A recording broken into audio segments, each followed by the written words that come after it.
The 5 greatest millionaire habits. Number 1 is understand your why. This is where it all begins. Without a strong why, you're simply just gonna fall back into your old habits. And more often than not, your old habits are not serving you. A really easy way to find your why is to do this exercise. The 7 levels deep exercise. Ask yourself a question like, why do I wanna be a millionaire? Why do I wanna be financially free? Why do I wanna make $20,000 a month? And then after you answer that question, oh, I want to make $20,000 a month so that I can have financial freedom. Okay, why do you want to be financially free? And then just keep going down and down and down. Oh, I want to be financially free because I want to be able to travel the world. Okay, why do you want to travel the world? Oh, because I would imagine that being financially free and traveling the world, I would travel the world with family and friends and be able to, experience a lot and make core memories with them. Okay, why do you specifically want to do that with family and friends? Oh, because of it. And then you just keep going down. And once you get to like 5, 6, and 7, those are like your true, real, deep, core to your heart whys. And those are gonna be the things that aren't just surface level stuff like, oh, I wanna be financially free. Oh, I wanna make X amount of dollars per month. Those are very surface level. You really wanna get deep. Number 2 is kill the villain inside. Now, a lot of people call this different names. Some people call this your inner bitch. Some people call this, like the devil on one shoulder, the angel on the other shoulder. And again, some people just call it like your inner villain. But inside of all of us, there is a villain that sometimes says you can't do it, or you're not good enough, or what makes you think that you are good enough to be able to achieve that. Now, we want this to happen the least amount of times as possible because this self-talk is not serving us. It's keeping us down. And if we listen to this self-talk and if we listen to this villain, that's when people give up because they don't think they're good enough to accomplish the goals and ambitions that they're trying to go after. So we want to stop feeding this villain. We want to starve them out. So in order to starve the villain out, we need to understand what feeds the villain. One of the biggest things that actually feeds the villain is just simply doing things you're not good at. Because when you do things you're not good at, what do you say to yourself? Oh, I suck at this. I'm horrible. I'm never gonna get good at it. So do the exact opposite. Only focus on the things that you are really good at and delegate all the things that you're not good at. It's that easy. Also, block out all the negativity from your life. Most of the time, when that villain inside of you talks and kind of takes the driver's seat is when you're around negative people or when you're hearing negative things or when you're simply just having negative thoughts. So the best way to do this is to cut out the news, cut out toxic people, cut out all negativity from your life. That is how you go about starving out your inner villain or your inner bitch. Number 3 is creating confidence by becoming your own heroic self. Confidence is huge in business. Confidence is directly correlated with actually having belief in yourself. And if you don't believe in yourself, you're not gonna be able to become a millionaire or be a successful millionaire. One exercise that I got from Dean Graziosi is taking a blank piece of paper and finding the ugliest picture of yourself and taking that picture, printing it out and gluing it to one side of this piece of paper. If you could ever think of a life where you're the most rock bottom and you happen to have a picture of that, find it, print it out and put it on there and give that version of you a nickname. Then find a picture of you, the one that you love the most, the one of you where maybe you accomplished something great, maybe it's you holding a trophy or maybe it's you at like a ceremony or just the best picture of you that makes you think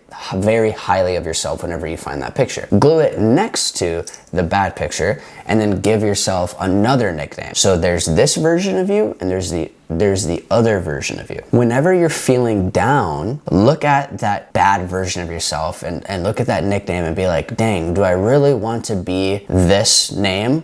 Or do I want to perk myself up? Do I want to get myself out of this rut? At this point, you're really self-boosting like your confidence and you want to look at the right side and look at the picture of you that makes you feel good about yourself and look at the picture that is really the best version of you and be like, no, I'm not going to let XYZ bring me down to be this version of me. I'm going to keep my chin up and I'm gonna be this version of me. Number 4 is looking at everything from an ROI perspective or looking at everything from the return on investment perspective. Ask yourself this. Should you do everything yourself? Should you go pick up your dry cleaning? Should you go grocery shopping? Should you be cleaning the bathroom? Should you be doing the dishes? Should you be mowing your grass? Should you be pulling your weeds? Should you be cleaning your gutters? If you're a high value person who makes a lot of money per hour, if you really break up how much money you make per month, break it into days and break it into hours? Oftentimes, yes, your time is very valuable. So if your hour is worth $5,000, why are you spending an hour walking around a grocery store, sitting in line behind a bunch of other people and wasting your time doing that? Why are you spending an hour of time mowing your grass when you could delegate that task to somebody else, pay them $25 to mow your lawn, keep that hour to yourself, and go make way more than $25 with that hour that now you have to put back into your business? Your time is your most valuable asset, and when it's gone, you're never gonna get it back. So if you spend a lot of time cooking every day, meal prep or hire a chef. If you spend a lot of time cleaning your house or cleaning your apartment or doing yard work, hire a gardener, hire a landscaper, hire a maid. And if that sounds like it's out of reach for you, well, make sure to double down on work, make some money, go ahead and find that person and use all that extra time to put back in your business to make more money to comfortably be able to pay off those people that you're leveraging. You can hire an executive assistant to go ahead and pick up, drop off, schedule dry cleanings, all these types of things. And number 5 are just 3 productivity hacks. The first one you've probably heard before, but there's a little spin on this, is schedule your day. Have full control over your schedule. Now, what you're gonna do is open up your Google Calendar and you're gonna see a ton of white space on your calendar. Now, I learned this from Gary Vee. He has 0 white space on his calendar, and neither do I. Every single part of my day is scheduled out from the time I wake up to the time I go to bed. There's not a single moment of wasted time. Number 2 is build systems. After you do something and you do it repetitively and you're like, oh, I do this every single day. What you want to do is you want to create a system to where you can make it as streamlined and as efficient as possible, and eventually you want to replace yourself with the software. And the last productivity hack is do not be accessible at all times. You need to put up a wall between you and other people, because people are just time stealers, they're time suckers. They're literally leeches of your time. You need to make sure that you're inaccessible. Put your phone on Do Not Disturb.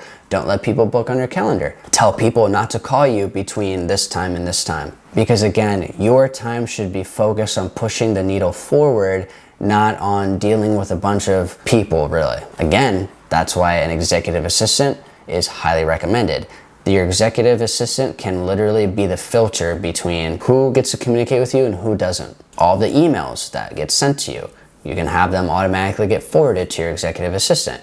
They can obviously reply to all of the ones that you ultimately don't really need to see, and they can pass over to you the ones that are very important to you specifically. If people just have random questions to ask you, or honestly, people ask a lot of dumb questions that really are a waste of time, they can just ask through your executive assistant, and then your executive assistant can make that determination, okay, I can answer this, or that's a dumb question, or dang, this is actually something that so-and-so needs to see right now, so then they can go ahead and pass that to you. Obviously, if you have an iPhone, you can have specific settings on basically everybody's on Do Not Disturb at all times, except for like my husband, my wife, my son, my daughter, my mom, my dad, my grandma, you know, all those people. I hope you guys got some value out of this video. If you did get any value from this video, make sure to give it a thumbs up. And I post a lot of valuable content just like this, so consider subscribing and check out the rest of my channel.